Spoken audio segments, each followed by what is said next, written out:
ini ada sedikit uang untuk bonus buat kamu. Saya dikasih uang Mang. Itu toko tuh tambah ramai Mang. Di jajaran situ emang banyak lontong Mang. Banyak perabotan. Tapi yang paling ramai itu di situ sendiri Mang. Saya tuh di depan Mang, di depan saya nih itu ada kakek-kakek. Cuman dia pakaiannya rapi Mang, pakai sorban, pakai apa gitu ya. Cuman dari matanya itu Mang, dia tuh ngotot terus sama saya Mang.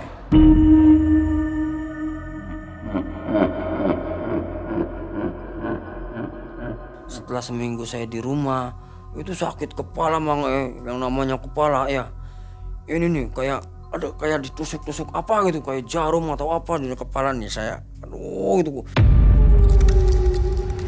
Wah, itu saya ngomong gini, ini kepala kenapa? Sampai saya gedur-gedurin gini Mang.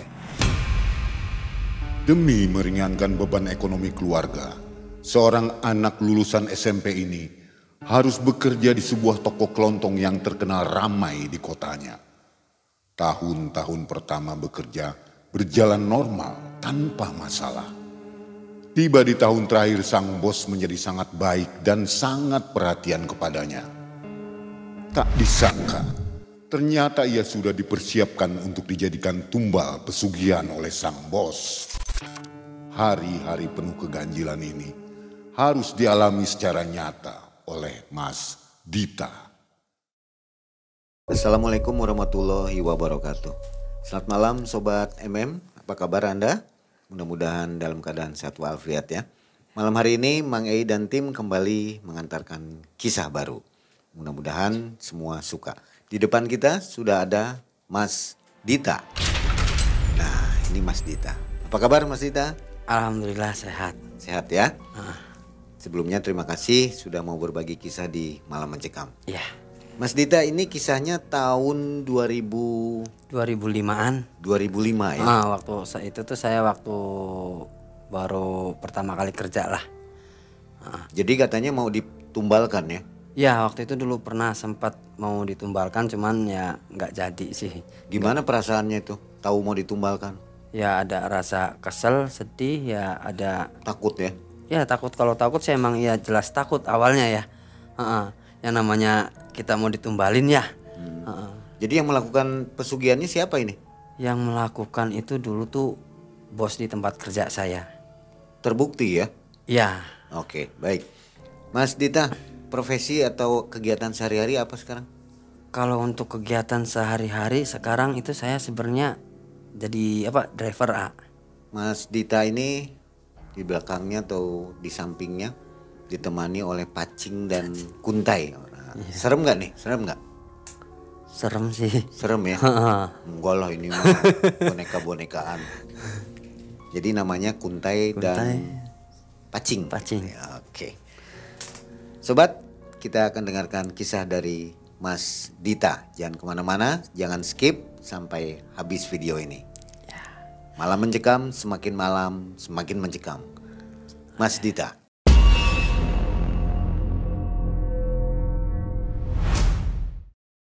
Jadi awal mulanya dulu itu saya pas waktu kisaran 2005 Mang. Saya itu baru lulus SMP kisaran 4 bulanan. 4 bulanan itu saya tetap di rumah, nggak ada kegiatan ya. Sempet saya pengen ngelanjutin sekolah Mang.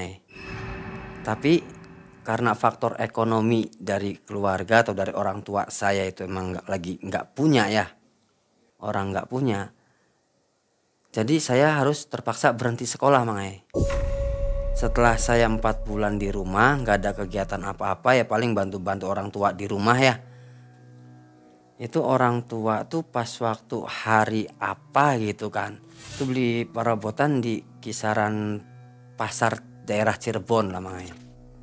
Sambil belanja, sambil pilih-pilih perabotan yang mau dia beli gitu kan, orang tua saya mau beli. Setelah dapat apa yang mau dibawa pulang gitu kan buat kebutuhan di rumah, terus orang tua saya bayarkan nyampe kasir. Orang tua saya ya iseng-iseng ngomong Mang, ngomong ke kasirnya, "Mbak, punten, kalau boleh tahu di sini masih ada lowongan kerjaan nggak ya, kan gitu. Nah, si kasirnya juga ngomong, oh sebentar ya Bu ya, coba saya tanya sama majikan saya dulu, bos saya dulu gitu kan.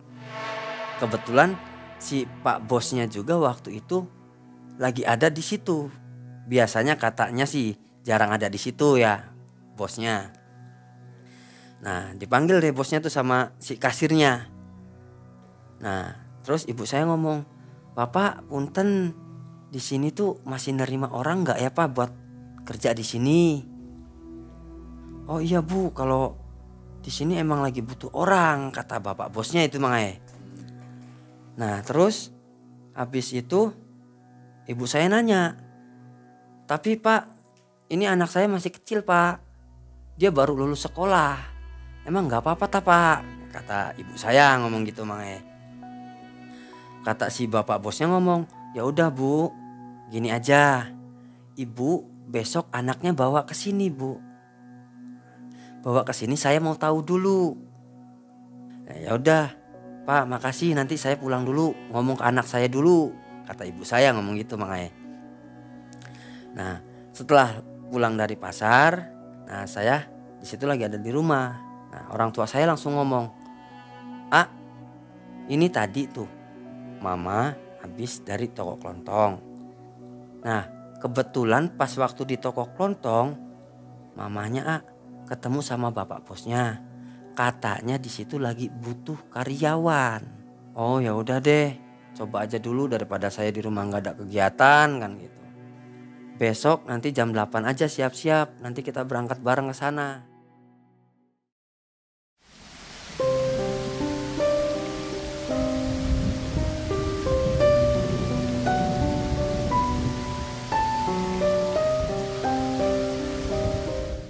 Ya paling dari rumah saya itu kisaran 20 menit mangai.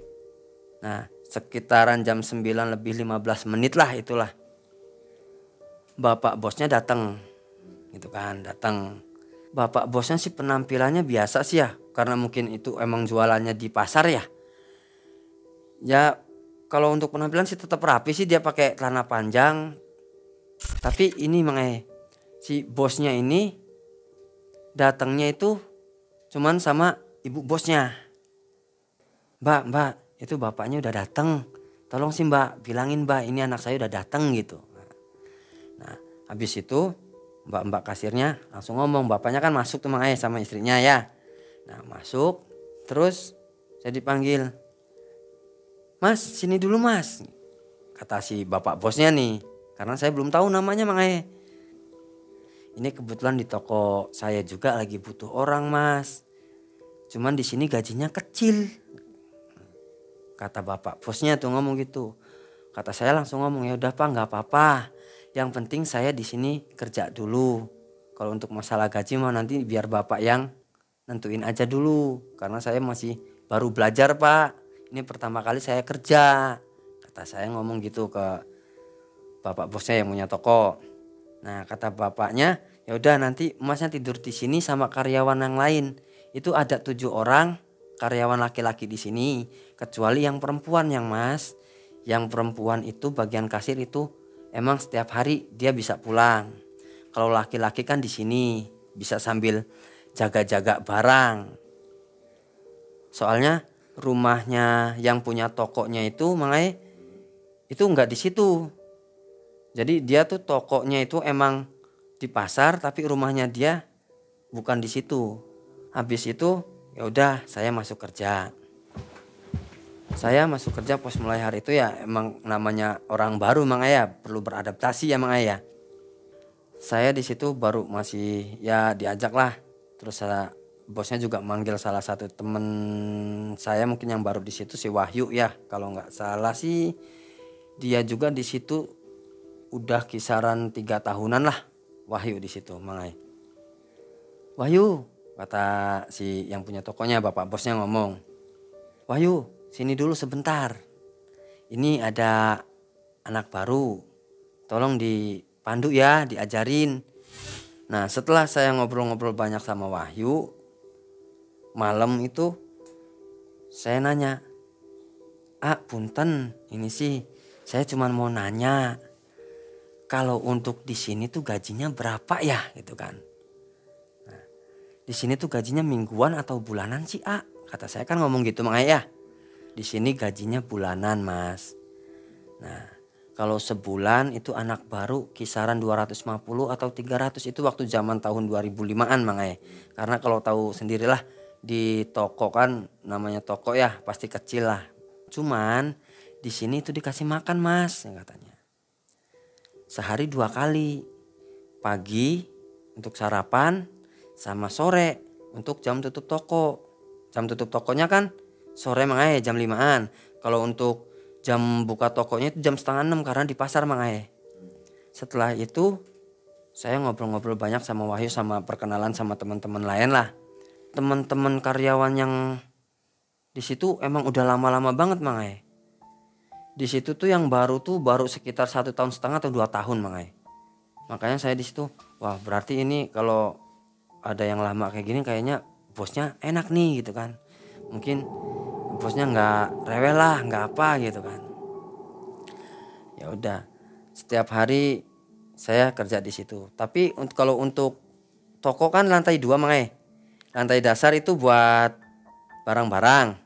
Nah, lantai yang atas itu disekat itu untuk tidur kita semua, karyawan yang di situ.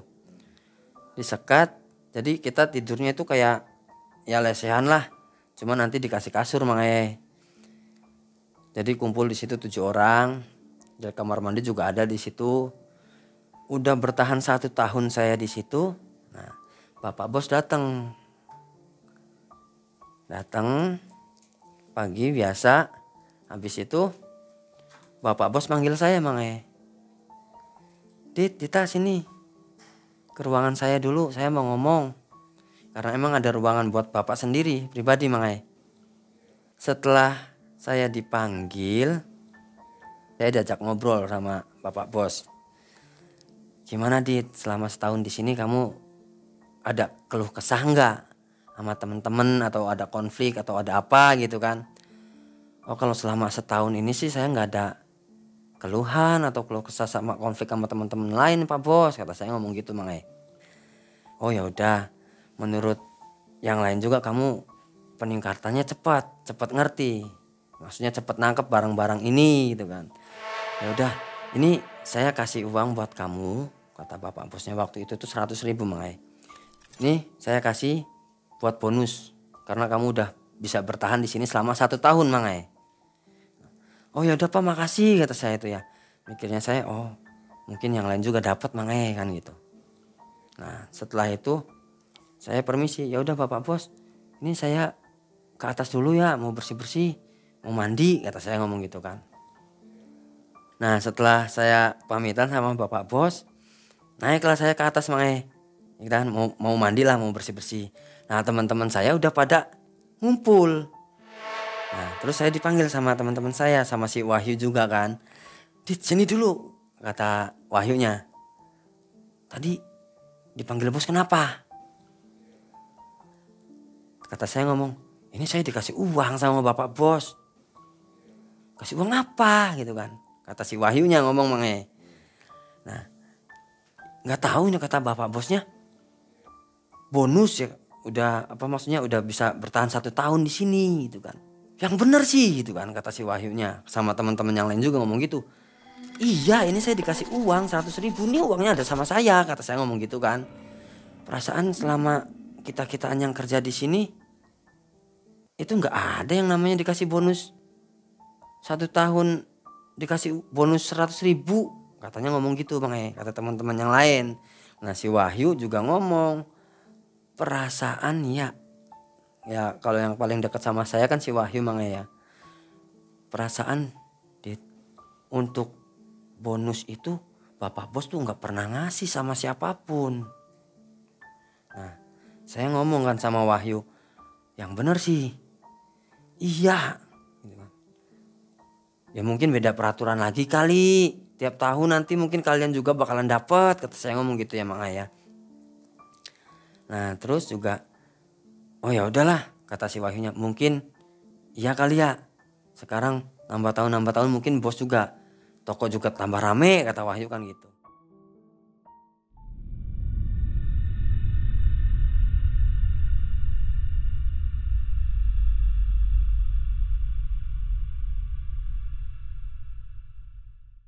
Saya dipanggil lagi Mang sama bapak bos Mang.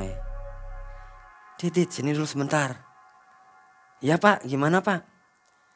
Ini saya kan beli HP baru nih, gitu kan. Nah, ini HP yang lamanya buat kamu aja deh. Kalau HP dulu masih merek Nokia ya. Dulu Nokia tuh yang paling bagus tuh yang Polyphonic atau apa gitu Mang ya. Waktu zaman dulu tuh. Nah, saya dikasih tuh HP tuh. Cuman yang masih hitam putih dulu dikasihnya. Nah, cuman saya nolak Mang di situ Mang. Ah, jangan apalah gitu kan. Saya nggak bisa nerima Pak kalau ini Pak gitu kan. Udah nggak apa-apa bawa aja. Nah, kata tuh bos saya. Ya udah, ini dibawalah sama Pak Mang. Dikasih ke saya. Nih, kamu pegang. Nih, cas-casannya katanya. Tapi kartu mah kamu beli sendiri ya gitu kan. Oh ya udah Pak, makasih banyak Pak gitu kan. Nah, setelah saya libur tuh Mang saya pulang kan Mang. Ibaratnya pengen ketemu sama keluarga lah, sama mama saya, sama bapak saya Mang sama adik-adik saya. Pulang, "Mah, ini saya dikasih HP sama bapak bos." "Oh ya udah, bapak bosnya baik sih," kata mama saya. "Iya mah, alhamdulillah," kata saya tuh. Dapat yang baik juga, ibaratnya kerjaannya nggak terlalu berat gitu. Setelah itu saya besoknya berangkat lagi. Nah, itu toko tuh tambah ramai Mang Di jajaran situ emang banyak lontong Mang banyak perabotan. Tapi yang paling ramai itu di situ sendiri Mang Bapak bos tuh pengen pindah. Maksudnya dia beli rumah Mang Maksudnya beli buat tempat tinggal lah. Beli ruko, cuman dia buat tempat tinggal. Jadi rukonya itu sebelahan Mang Setelah dia pindah ke situ, sering ngobrol karena dari semua karyawan di situ tuh Mang cuman yang sering diajak ngobrol tuh saya Mang Bapak bosnya nanya sama saya, "Dit, kamu tuh punya saudara berapa?" Gitu kan. "Ada Pak Bos, saya itu 3 bersaudara. Nah, saya anak pertama. Nah, saya punya adik lagi yang 2, yang satu cowok, yang satu cewek," kata saya ngomong ke Pak Bos gitu. "Oh gitu ya." Nah, setelah Bapak Bos ngomong gitu, saya juga sebenarnya gini Dit. Mungkin kalau anak saya masih hidup, mungkin usianya sama kayak kamu sekarang. Nah, di situ saya mikir Mang oh mungkin Bapak Bos nih sering perhatian ke saya, sering ngasih benda-benda apa atau kasih uang mungkin karena keinget anaknya yang udah nggak ada mungkin Mang Nah, terus saya ngomong lagi, "Ya udah Pak, saya pamit dulu lah Pak lah, capek Pak, mau istirahat," kata saya ngomong gitu kan. "Ya udah kamu istirahat." Setelah itu tuh Mang saya juga ngobrol-ngobrol sama Wahyu kan, sama teman saya yang lain. Setelah ngobrol-ngobrol lama kan itu Mang ya udahlah, yuk ngantuk yuk, tidur yuk, nah gitu. Tidur. Nah, saya tidur di situ Mang Tidur. Kalau kebiasaan saya kan kalau malam kan bangun ya itu pengen buang air kecil kisaran jam 2 sampai jam 3 tuh pasti saya bangun. Walaupun nggak dibangunin tuh Mang Pas waktu saya bangun, itu saya kaget Mang Aduh. Saya tuh di depan Mang di depan saya nih.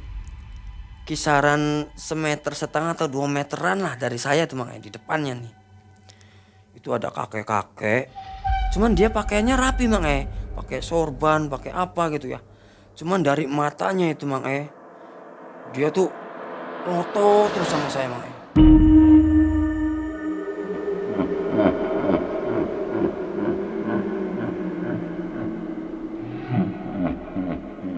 Mikirnya saya, apa saya mimpi gitu ya Mang Saya tuh coba, saya sampai diginiin tangan nih, sampai dicubitin gini ya.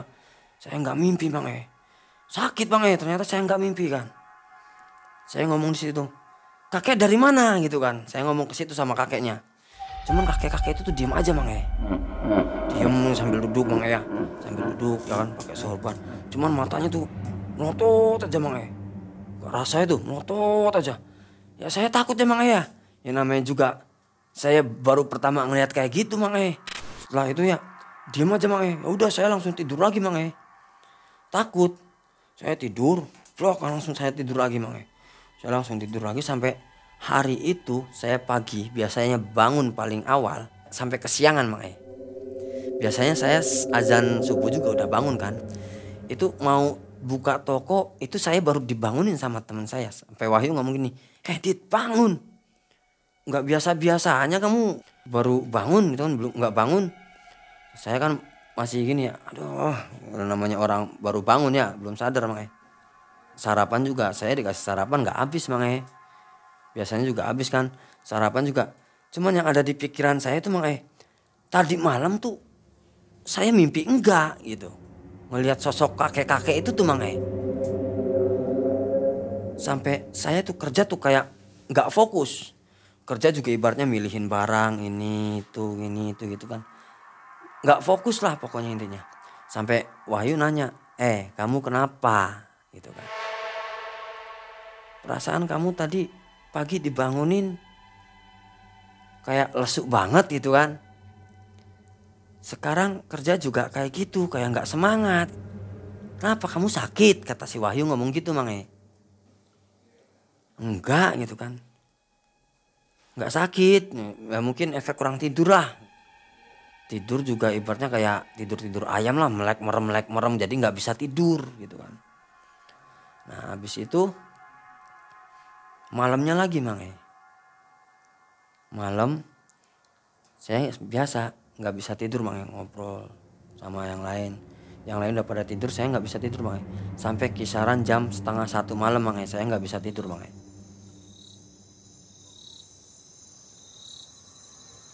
Saya mikir cari angin lah di atas lah, cari angin di atas Mang yang namanya ruko kan sebelahan sama rukonya sama rumah tempat tinggalnya Bapak Bos.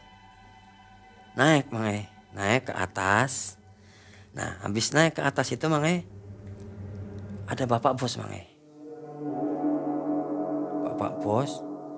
Cuman dia pakaian sih nggak terlalu itu banget.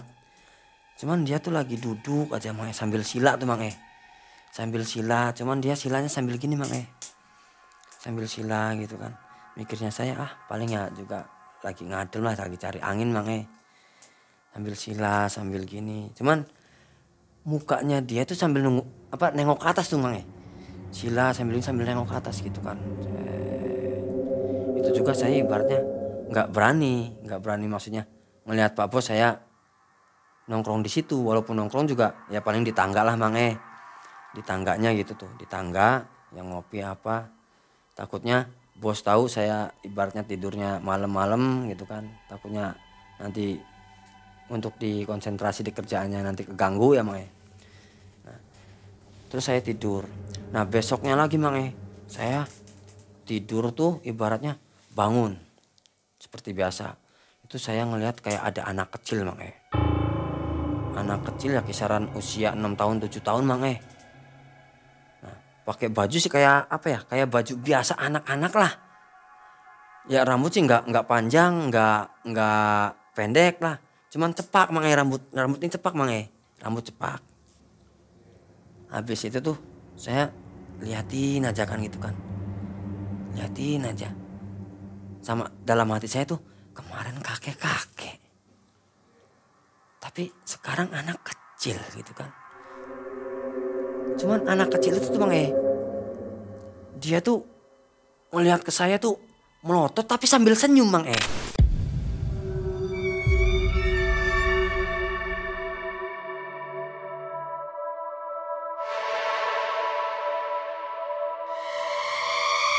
Mikirnya saya ingat lagi, ini saya mimpi enggak gitu kan. Nah setelah kejadian itu Mang saya pagi kerja tetap nggak fokus lagi. Kepikiran kemarin kakek-kakek, sekarang anak kecil gitu kan. Ini ada apa sih sebenarnya kan gitu. Nah Setelah itu saya dipanggil sama bapak bos. Dit, sini dulu. Kamu sakit enggak? Enggak pak gitu kan. Enggak, soalnya kata Wahyu, kamu tuh kemarin kerja kayak enggak fokus, lemes banget. Hari ini kamu juga kayak gitu kan. Kalau kamu sakit istirahat aja dulu, kata bapak bosnya. Enggak pak, saya enggak sakit. Nah setelah itu Mang, saya ikut tutup toko. Cuman malam habis mandi itu saya ngelamun Mang. Ini toko tuh sebenarnya kenapa sih? Apa dulu tuh toko ini angker atau gimana Mang ya? Saya nggak tahu. Setelah saya santai, duduk nenangin diri Mang, saya ketiduran Mang di situ tuh. Ketiduran, saya bangun lagi mau buang air kecil lah. Lah ngangin lah di atas. Pas naik lagi Mang, itu ada bapak bos Mang. Cuman di situ saya lihat dia lagi duduk sila sambil gini, cuman di depannya kayak ada tampah Mang. Tampah tuh.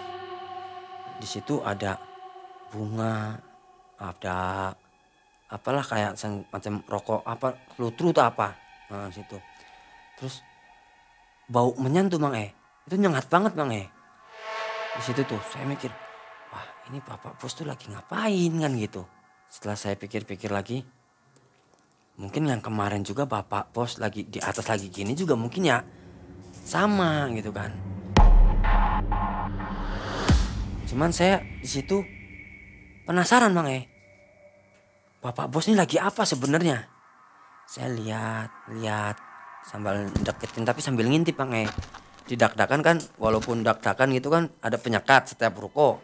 Jadi saya lihat gitu kan, lihat ngintip lagi. Ada apa sih ini kan, bapak bos lagi apa gitu kan.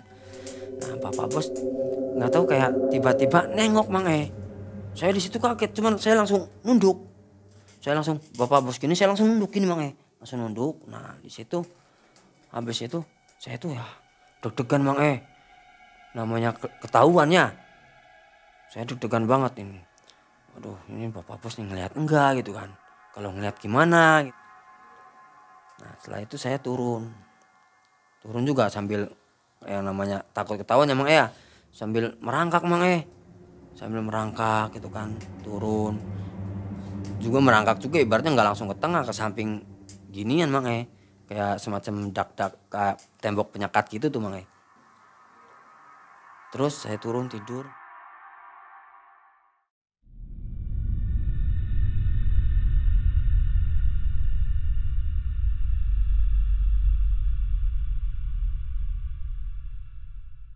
Setelah kejadian itu 2 minggunya saya ngelihat Pak Bos ada ritual gitu ya kayak semedi gitu Bang.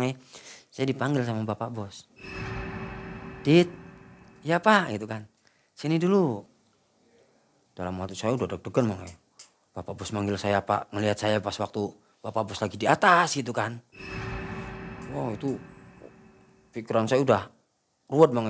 Ini saya gimana ini nantinya gitu kan. Kalau ditanya-tanyain saya jawab apa gitu kan. Ternyata pas saya dipanggil, Dit, ini kenapa Pak? Kata saya ngomong gitu, kenapa Pak? Ini ada sedikit uang untuk bonus buat kamu. Saya dikasih uang Mang. Nah setelah saya dikasih uang Mang, itu saya, oh ya udah Pak, makasih Pak gitu kan. Saya langsung keluar gitu kan. Saya kerja. Setelah saya kerja itu kan, saya itu dapat uang gitu kan. Alhamdulillah dapat rezeki lah, dikasih 200.000 sama bapak bos. Itu gaji saya udah naik Mang. Udah kisaran 450-an. Tapi setelah saya dapat uang itu Mang, besoknya saya kerja kan. Seminggu setelah saya kerja Mang, itu nggak tahu kenapa badan saya itu lemes banget Mang. Lemes itu kan kayak ibaratnya nggak ada tenaga sama sekali lah.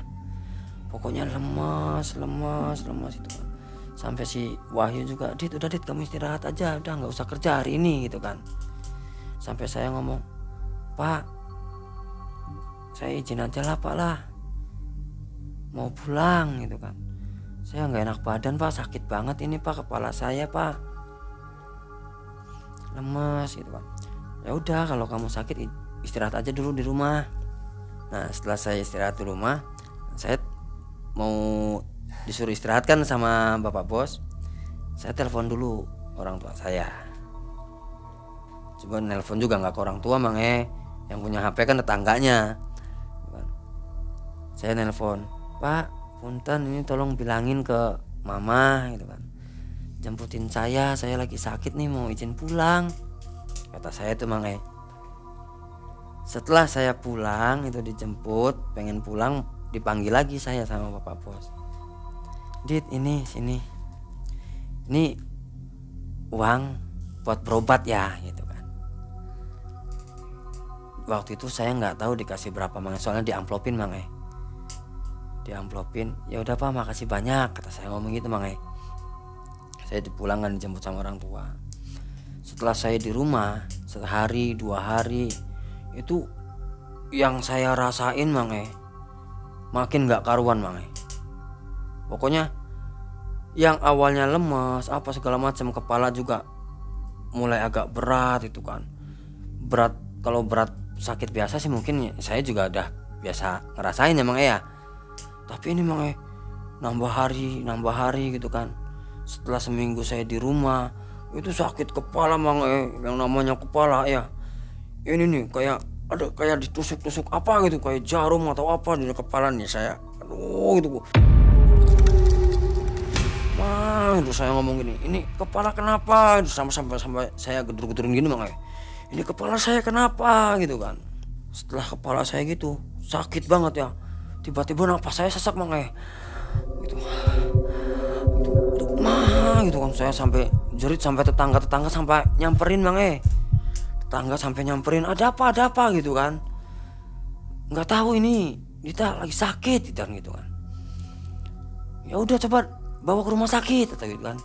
Nah setelah itu saya dibawa ke rumah sakit bawa ke rumah sakit. Nah setelah dibawa ke rumah sakit, saya periksa itu sama dokternya. Nah terus si dokter itu ngomong ini sebenarnya nggak sakit Bu, ini punten. Nah, saya di rumah sakit juga nggak lama lama-lamanya 3 hari langsung pulang langsung pulang. Cuman orang tua saya tuh rundingan sama bapak saya, Pak ini anak tuh kenapa sih Pak gitu kan. Kata dokter nggak ada diagnosa penyakit, tapi dia kalau lagi kumat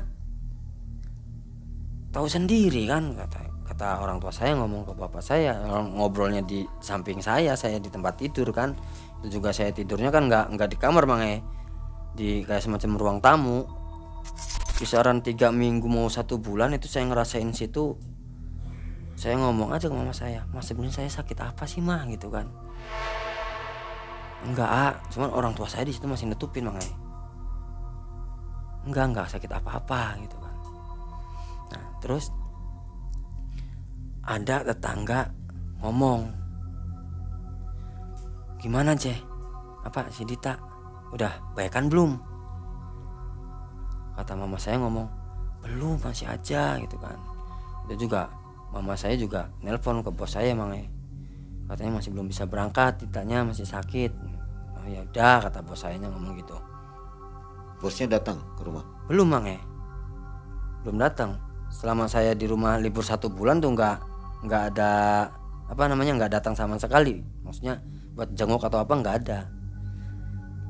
Nah setelah itu mama saya ngobrol sama tetangga saya yang dulu anaknya juga pernah ngalamin kayak saya Bu coba ke ini aja gitu kan, nanti tabib ini waktu saya berobatin anak saya juga bisa sembuh gitu kan. Nah orang tua saya mikirnya yang namanya orang ikhtiar orang tua.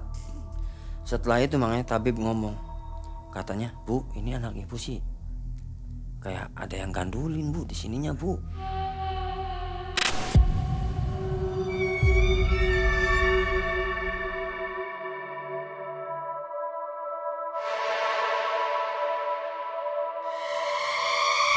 coba saya ajiin ya, kayak ya nggak tahu lah dia bacain apa Mang ya. Ibu nih, kata tabibnya nih, ini anak ibu nih mau dijadiin tumbal,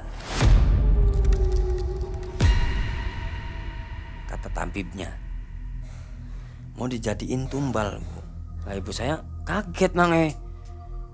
Tumbal apa Pak gitu kan, ngomong ke tabibnya. Bu, ini anak ibu nanti sembuh. Ini yang bikin nih orang yang paling dekat sama anak ibu gitu kan. Nah, ibu saya ngomong, anak saya perasaan setelah lulus SMP langsung kerja, paling teman-teman dekatnya rekan kerjanya paling, kata ibu saya ya. Ya udah, setelah itu bos saya datang. Cuman tabib itu masih di situ Mang, karena nginep di situ tabibnya, di rumah orang tua saya Mang. Datang salaman sama orang tua saya, salaman sama orang tua saya lah, kedua orang tua saya. Tapi sama tabib itu nggak mau salaman Mang. Saya heran itu kan. Saya dielus kepalanya, Dit kamu sakit apa gitu kan. Ya udah, kata bapak bos sayanya, ya udah kamu cepet sembuh ya, kata bapak bosnya ngomong segitu Mang. Sambil giniin gini nih apa leher nih Mang, sambil diginiin. Terus habis itu, ya udah Dit, ini bapak bawain buah-buahan nih buat dimakan nanti ya, barangkali ini supaya lekas sembuh ya. Udah bapak langsung pamit, kata pak bosnya Mang. Nah udah langsung pamit tuh pak bos, langsung pamit. Nah kata tabibnya ngomong ke orang tua saya, itu siapa gitu kan. Itu bosnya anak saya kerja. Itu Bu orangnya yang pengen bikin anak ibu jadiin tumbal, kata tabibnya ngomong gitu. Orang tua saya kaget emang. Habis itu langsung deh, terus tabibnya langsung ngaji lagi kan, tiap hari juga ngaji Mang. Ngaji, dikasih minum saya, terus di rambut tuh dibasahin sama dia. Terus seminggu kemudian saya tuh udah gaplong Mang, udah mulai enteng Mang. Setelah enteng itu udah sembuh ya, udah mulai sembuh gitu kan. Tabib juga udah, saya ngomong, Pak makasih banyak gitu kan, saya udah bisa disembuhin Pak, ini udah nggak berat lagi. Tabib itu juga pulang gitu kan. Pulang setelah saya udah agak baikan, 2 mingguan itu udah saya sehat lagi Mang. Saya telepon bos saya, Pak ini saya udah sehat Pak, saya boleh kerja lagi nggak gitu kan. Cuman saya di situ udah tahu, udah dikasih tahu sama orang tua saya bahwa bos saya tuh kayak gitu. Nah, cuman saya pengen kerja lagi di situ, maksudnya pengen keluar secara baik-baik Mang, pengen ngomong gitu kan. Ya udah Dit nggak apa-apa, boleh masuk aja, kalau kamu besok bisa masuk ya masuk aja. Nah setelah besoknya saya masuk Mang, berangkat. Si Wahyu, Dit sehat ta gitu kan, biasa kan. Ya alhamdulillah udah sehat. Ya udah, kerja saya di situ nggak lama Mang, seminggu lah. Cuman ibaratnya buat pengen ngundurin diri gitu Mang. Saya ngomong ke Wahyu, yuk ini saya di sini nggak lama, saya mau keluar, saya mau usaha sendiri aja lah, nggak tahu buka konter HP atau apalah, saya mau jualan pulsa lah gitu kan. Nah setelah itu saya ngomong nih, setelah seminggu ngomong ke bapak bosnya, Pak punten, iya Dit kenapa gitu kan, sini masuk aja gitu kan. Nah saya masuk, Pak punten Pak, ini saya mau ngomong, saya mau izin Pak, saya mau ngundurin diri Pak, mau usaha sendiri Pak lah. Oh ya udah nggak apa-apa. Cuman saya di situ ya ada rasa kesel, ada rasa itu. Cuman saya mikirnya ya udahlah, yang udah ya udah makanya gitu mikirnya saya. Biar walaupun saya nggak bisa balas, mungkin yang kuasa nanti yang balas, saya mikir gitu makanya. Nah, terus itu ya udah Pak, saya pamit. Nah di situ saya dikasih uang makanya. Udah nih gaji kamu seminggu. Ini di amplop nih saya kasih ya ibaratnya pesangon lah buat kamu lah. Makasih udah bantuin saya di sini. Saya di situ dikasih uang. Kalau uang gaji saya simpen Mang. Nah, kalau uang yang dikasih itu kayak katanya pesangon atau apa, itu saya ibaratnya saya infakin lah buat ke pengemis atau ke masjid-masjid atau apa, mikirnya saya lah barang-barang rezeki barangkali gitulah, mudah-mudahan berkah lah gitu kata menurut saya tuh Mang. Nah setelah itu ya udah endingnya saya tetap di rumah, belum dapat kerjaan ya, nganggur lagi gitu ya, jualan pulsa juga tetap jalan sih, cuman ya keuntungan nggak seberapa Mang. Yang namanya pulsa ya gitu. Kapan terakhir ketemu bos lagi? Kalau terakhir, kalau komunikasian jarang, nomor HP sih masih ada lah gitu kan. Berapa 2016an lah Mang. 2016 itu juga masih hidup, masih, tokonya masih jalan sampai sekarang, masih sampai sekarang. Nah itu dengar-dengar ada tumbal lagi nggak? Kalau untuk tumbal lagi saya kurang tahu, soalnya saya udah lepas dari situ Mang. Nggak dengar ya? Soalnya kalau saya udah lepas, saya nggak pengen cari tahu lah Mang lah, takutnya saya ada apa-apa lagi kan gitu. Makanya saya ibaratnya wah kayaknya ini benar nih bos saya nih. Yang lain yang udah kerja tahunan juga nggak tahu Mang. Nggak ada yang jadi tumbal ya? Nggak ada. Soalnya kata tabibnya di situ cari yang anak pertama Mang. Anak pertama. Oh itu. Ya saya kan sempat ngobrol-ngobrol kan sama Pak Bos kan.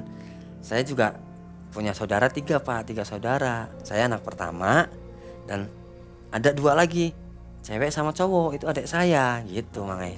Oke, kira-kira si bosnya melakukan pesugihan apa itu?